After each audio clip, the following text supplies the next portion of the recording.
Hi folks, this is Jeremiah.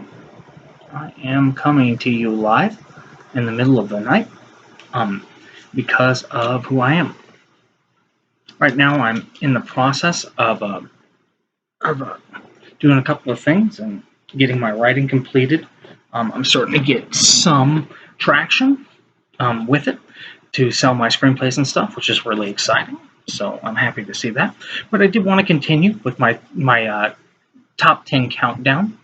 I had this video up before, but for some reason it was extremely difficult to get onto my website. And I don't mean that like a website like I'm just talking about my YouTube site. So for whatever reason, it just was, and that's what ended up happening. So we're going to continue with the countdown, okay, with number 9, which is Meshes of the Afternoon. Okay, it is a Maya Deren film. Maya Deren was a very, very short-term experimental filmmaker. Okay, she was a lady.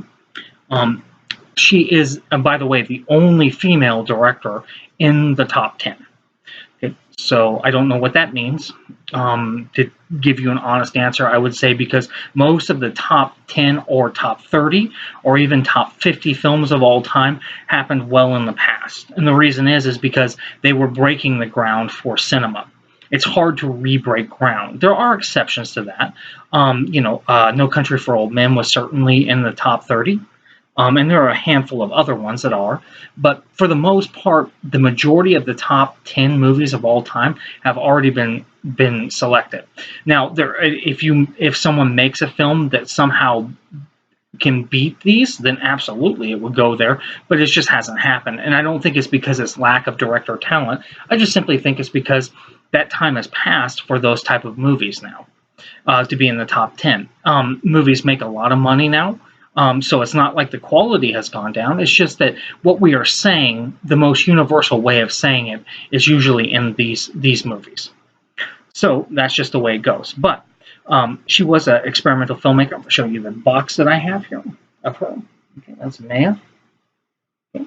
And Meshes of the Afternoon is her most famous. I wouldn't call it famous unless you've gone to film class, and they will definitely talk about it in film class.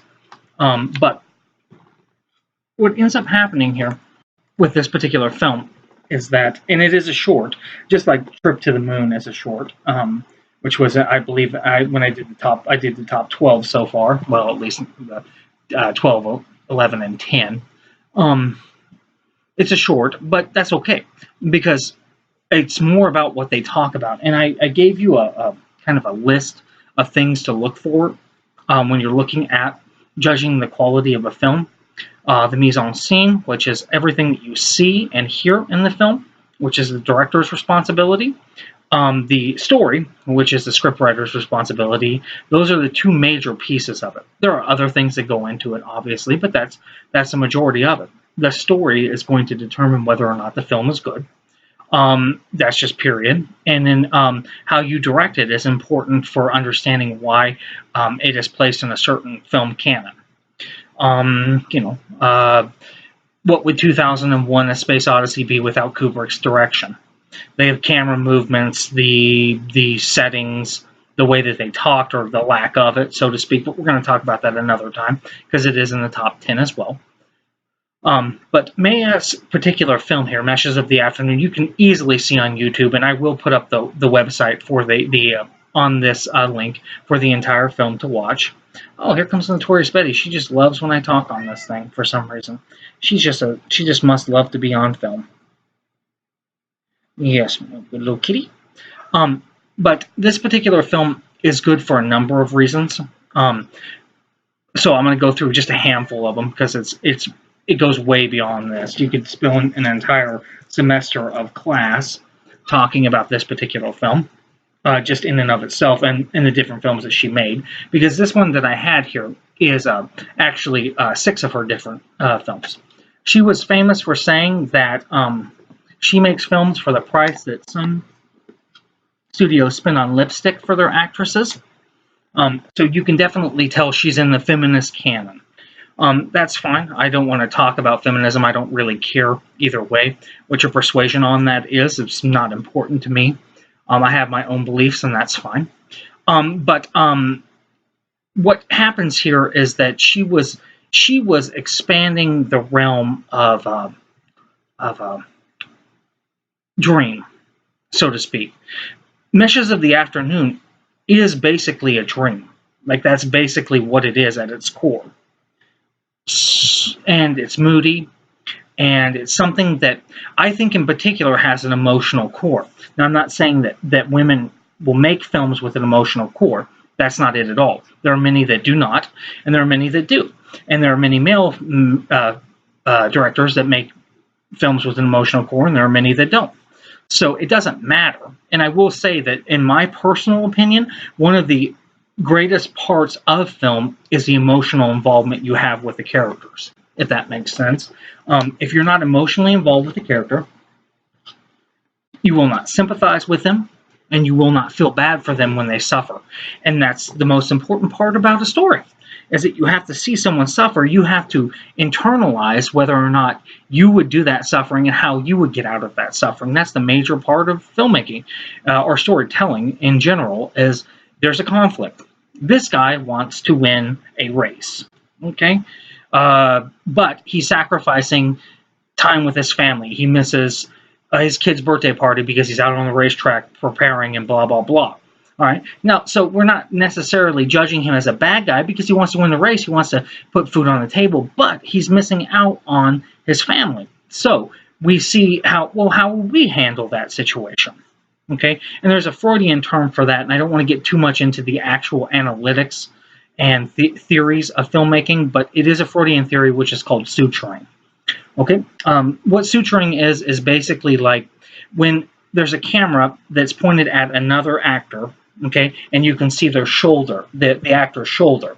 Now, what suturing says is, this is a theory, of course, which is that we imbibe from that shoulder, that is us. We're taking in the information that's being given to us as if it were us, okay, and that's what suturing is.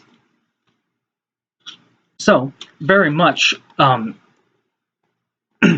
filmmaking is a study in emotions, and I think any director that does not bring emotions into it is really risking total annihilation at both the box office and the study of their stories. Emotion is a very important part of life. Okay, it is. It's a very important part of life.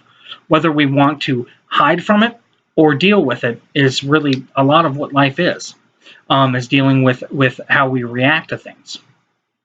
So, and I don't think it's particularly male or female. There are gender studies that show that women feel emotions more powerfully than men do. I mean, you can look at it, just about any biology of psychology type of thing, and you can figure that out. But again, I don't think that that's bad or good. I don't put any type of value judgment on it. I just simply think that that's just part of life. That's how they interpret life. Whereas we males, and you can look at any biology study of males, is that we usually interpret things visually. That's why we're so much more prone to go see films than women are, because it's a visual medium. We rather see a character destroy the Death Star than we would to have characters talk about family and missing out on work and blah, blah, blah. Those are more societal things, and especially like house things. Those are theatrics, okay? You can look at any box office statistic to find out that women typically go to things that are more in theater-based dramas, which deal with people and relationships to people, whereas men typically go to see things explode. So that's just the way it is. So that's why romantic comedies are on this side and action adventures are on the other. That's just part of life. That's how we're built biologically. I'm not saying that that's good or bad. I'm just saying that's how we're built. But this particular film, in and of itself, is genius on so many levels. I don't even know really where to begin with it. Because I happen to be very, very partial to experimental films. It's the canon that I grew up in making, and I have several on my YouTube site. They're not particularly good, but they're just fun attempts to do things. But the thing is that I don't know how to put this. You don't know how to make film until you learn how to break film, so to speak. That's just the way life is.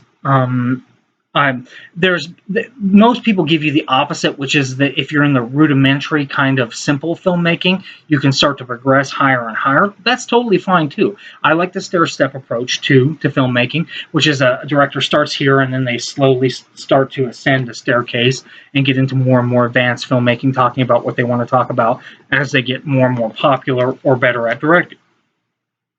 I'm not saying that's bad either. But what I'm saying is that at the core of filmmaking, in my personal opinion, and I believe it's Maya's opinion too, is that we're going through a dream. Is basically it. Okay?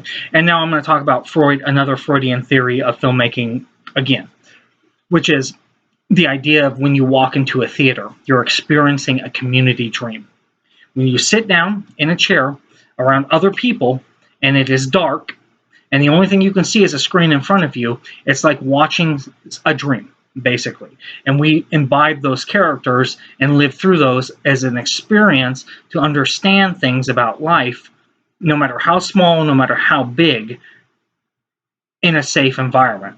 Okay? When Josh Brolin fights, I don't know what's that character's name? In No Country for Old Men. The character's name's escaping me. But when he fights the bad guy, okay, we're not actually engaged in a gun battle, okay? Neither are the actors. But we can experience life like we're engaged in a gun battle, so we can understand why that character is so bad, okay? We don't have to be shot to understand that, okay? That's a very important part of life. For most people, because war is definitely part of life. There's no doubt about it, but it's not a very big part of life. And if you spend most of your life in war, you're gonna not turn out very well because you're getting a very negative view of humanity all the time.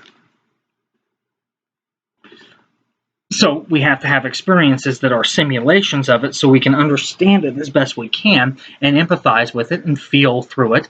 To understand what it's like to be those characters. And this is no exception, except this is what we refer to as an experimental film, which is that she's breaking many, many, many rules of filmmaking in order to tell a story. First of all, the story is linear, I suppose, which means that it goes from point A to point B to point C to point D. Okay, there are films that are non-linear. Most films that are non-linear are not particularly good because they just don't. The mind processes things in a ABCD format. So if you do A, D, B, C, you're confusing people. David Lynch is probably one of the most famous people for doing that. There are people that like that style of filmmaking. It's just not the vast majority. But this is a linear film, which means it starts from one point and ends at another. But she uses a lot of visual images. Okay, she uses a knife in this. She uses a ghost figure with a mirror on its face. All kinds of different visceral images to try to convey dream-like environment. She uses a very hallucinatory soundtrack to the film.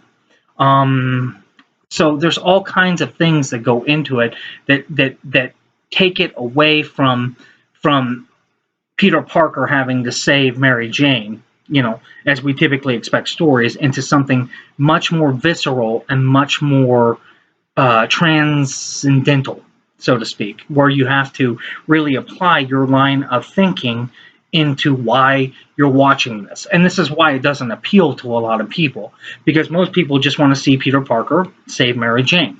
Why? Because they're not particularly interested in story. Most people when they're young are interested in stories because they want to learn about the world. However, as most people get older, they find less and less reason to want to learn about the world. That's just human nature. So, and a lot of people just almost completely close off from the world at a certain point and just say, I've taken in as much as I want from the world, and that's it. I don't need any more. So, again, what happens here is this is another style of filmmaking, and it's not a popular style, but it influences people that tell stories. Okay, I would have to even look to see how many people have been directors have been influenced by Maya Dearden. I'm sure it's quite a few. But it's just that this is what she is what I would call a director's director. Okay, so like James Gunn would take influence off Maya Deren. Okay, something like that. So that's kind of the way that those things go. Like the reason he would put in a dream sequence here with a particular image is because he was influenced by one of her particular movies. That's all. But again, this is something that I do recommend that you watch. I don't know if you'll enjoy it because it is a very, very visceral film, and it's not for everyone. A lot of people would call it weird or too much or whatever it is that you choose to term it as. It doesn't matter. But it's important to filmmaking. Okay, this is one of the ones in the actual top 10 that is important to filmmaking. Okay, there is really only, well, if I had to take a guess here, I'm looking at my list here of how many are important to filmmaking and how many were just the greatest films of all time. And I'd say probably close to 3 to maybe 4. You could argue 4 were important for filmmaking, not important films. Okay, and this is just one that is 100% important to filmmaking. Okay, so that's really all I have to say about it. Until then, Auf Wiedersehen.